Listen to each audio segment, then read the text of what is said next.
আপনার আশেপাশে কি এমন আরো মুসলিমরা ছিলেন যারা আপনাকে ইসলামের ব্যাপারে বলেছেন? আমাদের এলাকার শ্বেতাঙ্গদের সংখ্যা অনেক বেশি ছিল। তো সত্যি বলতে আমার মুসলিমদের সাথে তেমন একটা মেশা হয়নি, শুধু একটা জুতোর দোকান ছাড়া যেখানে আমি যেতাম।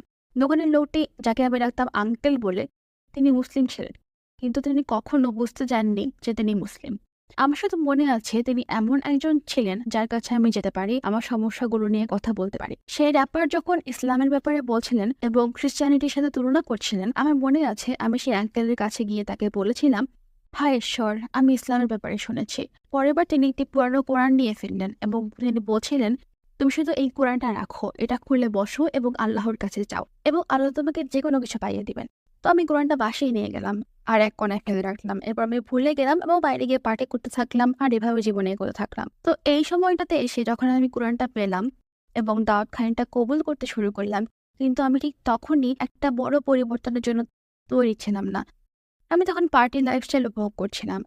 আমি তখনও মিউজিকের সাথে ভীষণভাবে যুক্ত ছিলাম। তো আমি সত্যি বলতে এই পদক্ষেপটা নিতে চাইছিলাম না। যদিও আমি বিশ্বাস করতে শুরু করেছিলাম যে এটা সেই সময়ে আমি বিশ্বাস করতাম এটাই সত্যি। ইসলাম কবুলের ক্ষেত্রে সবচেয়ে গুরুত্বপূর্ণ ঘটনা কোনটি ছিল? আমার মনে আছে একদিন একটা ফোন কল পেলাম আমি। কেউ যেন আমাকে বললেন, আপনাকে আপনার বাবার ফ্ল্যাটে যেতে হবে। তো আমি লন্ডন রওনা দিলাম। কারণ আমি ছিলাম এসেক্সে। উনার ফ্ল্যাটের বাইরে পৌঁছালাম। আমি দেখলাম চারপাশে পুলিশের টেপ লাগানো আছে। আমি ফ্ল্যাটের ভেতরে যাবার চেষ্টা করলাম, কিন্তু তারা আমাকে ভেতরে যেতে দিচ্ছিল না। আমি তার ফোনে কল করলাম, কেউ একজন সেটা ধরলেন। সুবহানাল্লাহ! তো কেউ একজন সেটা ধরলেন আর হ্যাঁ, এটা সরি। তখন আমি বললাম, কে আপনি? উত্তর এলো, আমরা আপনার বাবার ফোনটা পেয়েছি। তাকে ৮ বার ছুরিকাঘাত করা হয়েছে। তারা সেখানে ডাকাতি করতেই গিয়েছিল। তারা পরিচয় গোপন করে ওনার ফ্ল্যাটে ঢুকেছিল।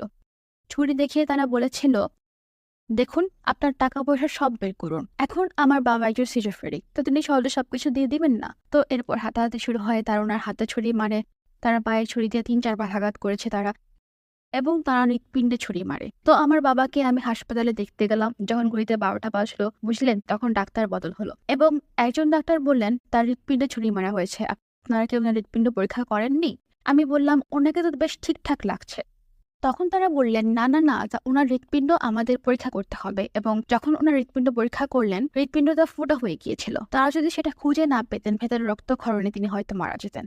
সেই রাতে আমি বাড়ি ফিরলাম, কাঁদতে শুরু করলাম। বোধহয় আমার জন্য অনেক বেশি হয়ে গিয়েছিল সবকিছু। আমার বাবা মরতে বসেছিলেন এবং এরপর আমি কোরআনটা খুলে বসলাম। মাথার ভেতরে সেই আঙ্কেলের কথাগুলো ঘুরছিল। শুনতে পাচ্ছিলাম তিনি বলছিলেন, শুধু আল্লাহর কাছে যাও এবং আল্লাহ যা চান তিনি তাই করতে সক্ষম। আমি সে